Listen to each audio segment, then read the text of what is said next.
Бекмурат Осмонов атындагы Жалал Абад мамлекеттик университети, Жалал Абад колледжи, табигый техникалык бөлүмү, информатика предметинин окуучусу Арзыматова Чанара Жумалиевна.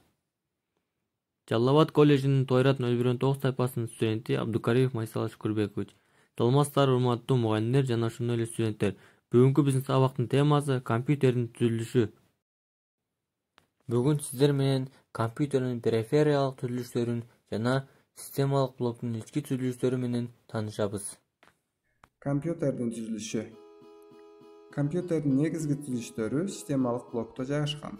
Адегенде системалык блоктун ичинде кандай түзүлүштөр жайгашканын билип алалы. Системалык блокто негизги плата, процессор, видеокарта, оперативдүү эс, катуу диск, дисковод, желдеткичтер, кошумча карталар жана башкалар бар. Системалык блоктон тышкары ага монитор, клавиатура, чычкан, принтер, модем, үн чыгаруучу түзүлүштөр жана башкалар кошулат.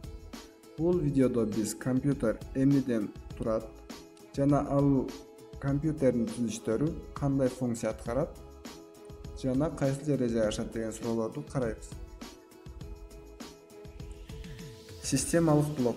Биринчиден биз системалык блоктун ичиндеги түзүлүштөрдү билип алышыбыз керек. Булар компьютердин иштөөсүнө абдан маанилүү. Айтмакчы, компьютериңиз болсо системалык блоктун ичин ачып көрсөңүз болот. Бул оор деле эмес. Системалык блоктун артындагы бураманы чечип, капталдагы жаап турган темирди жылдырсаңыз, оңой эле ачылат. Аларды биз азыр ирети менен карап чыгабыз. Негизги плата. Орустар аны материнская плата деп өзүнүн сөзү менен аташат. Бирок илимий тилде жана мааниси жагынан негизги плата десек болот.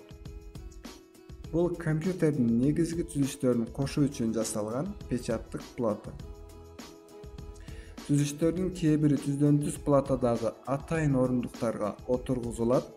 Мисалы, процессор, видеокарта, оперативдүү эс. Түзүлүштөрдүн башка бөлүгү, мисалы, катуу диск же камсыздоо блогу негизги платага атайын зымдар менен туташат. Процессор. Бул микросхема, ошол эле мезгилде компьютердин мээси. Анткени ал аткарылуучу бардык операцияларга жооп берет. Канчалык процессор жакшы болсо, ошончолук операцияларды тез аткарат, компьютер тезирээк иштейт. Албетте, процессор компьютердин ылдамдыгына таасирин тийгизет, бирок диск деген видеокартанын оперативдүү эстин камсыздоо булагынан дагы компьютердин ылдамдыгы көз каранды. Ошондуктан башкалары эскирип калган болсо, эң күчтүү процессор дагы компьютердин ылдам иштөөсүнө жардам бере албайт. Видеокарта, аны графикалык карта, графикалык тездеткич деп дагы аташат. Ал монитор экранына сүрөттүн көрсөтүлүшүн камсыздайт. Ал атайын PCI Express слотуна отургузулат. Ошондой эле негизги платада орнотулган моделдери да болот. Бирок негизги платага орнотулган видеокарталар көп учурда кеңседеги жумуштарды аткарганга жарайт. Оперативдүү эс аты айтып тургандай эле маалыматты убактылуу сактоо ишин аткарат. Мисалы, ал алмашуу буферин сактайт. Кайсы бир сайттан текстти көчүрүп алсак, ал дароо оперативдүү эске барып түшөт. Иштеп жаткан программалар, компьютердин уктоо режими жана башка убактылуу маалыматтар оперативдүү эсте сакталат. Компьютерди өчүргөндө же кайра жүктөгөндө оперативдүү эстеги маалыматтар өчүп калат. Катуу диск. Оперативдик эстен айырмаланып, маалыматты көп убакытка сактоого арналган. Ал маалыматты атайын пластиналарда сактайт жана магниттешүү жолу менен маалымат жазылат жана өчүрүлөт. Бул катуу дисктерге мүнөздүү. Анын ичинде дайыма айланып туруучу диск бар, аталышы да ушундан чыккан. Ошондой эле акыркы убакта SSD дисктери да чыга баштады.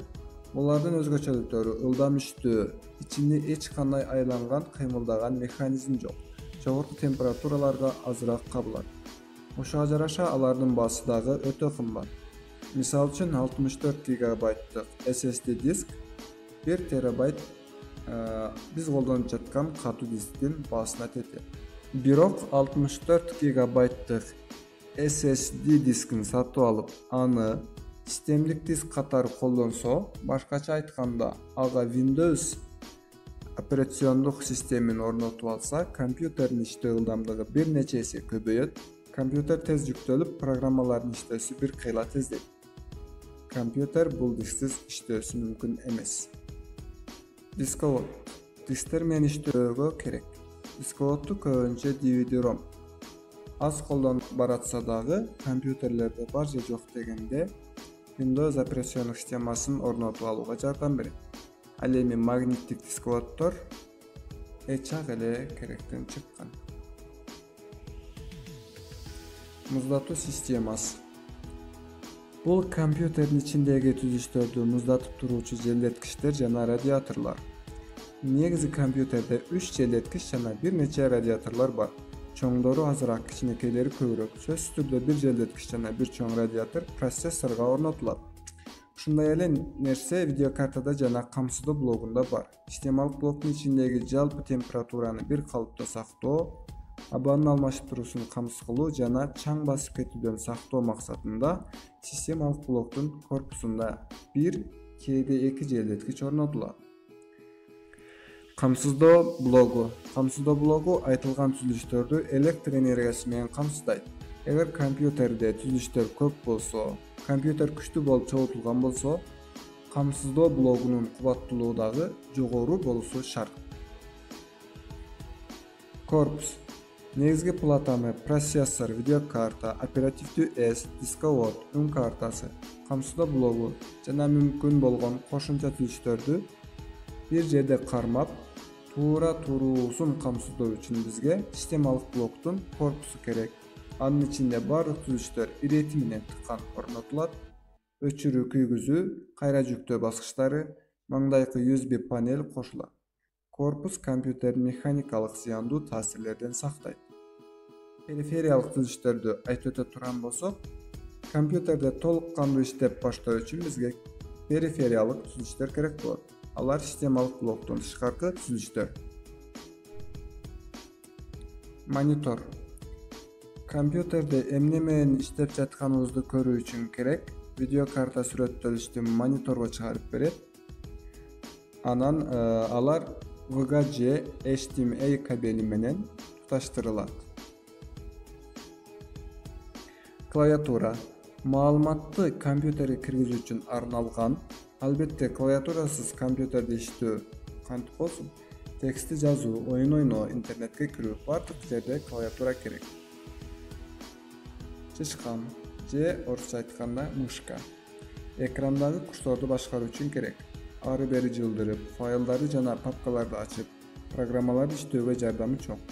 Клавиатурасыз иш болбогондой эле, чычкансыз дагы иш жүрбөйт. Колонкалар. Негизинен компьютердин үндөрүн чыгарууга керектелет. Аны менен музыка угуп, кино көрүп, оюн ойногондо зарыл. Колдонуучулардан башка колонкаларды ким иштетмек эле? Принтер, сканер, КФТ. Көп функционалдуу түзүлүш. Орусчасы МФУ. Принтер менен сканерден документтерди басып, сканерден өткөрсө болот. КФТ болсо бардык жумушту аткара алат, басып чыгарат, сканерлейт, копиясын чыгарат жана башка функцияларды аткарат.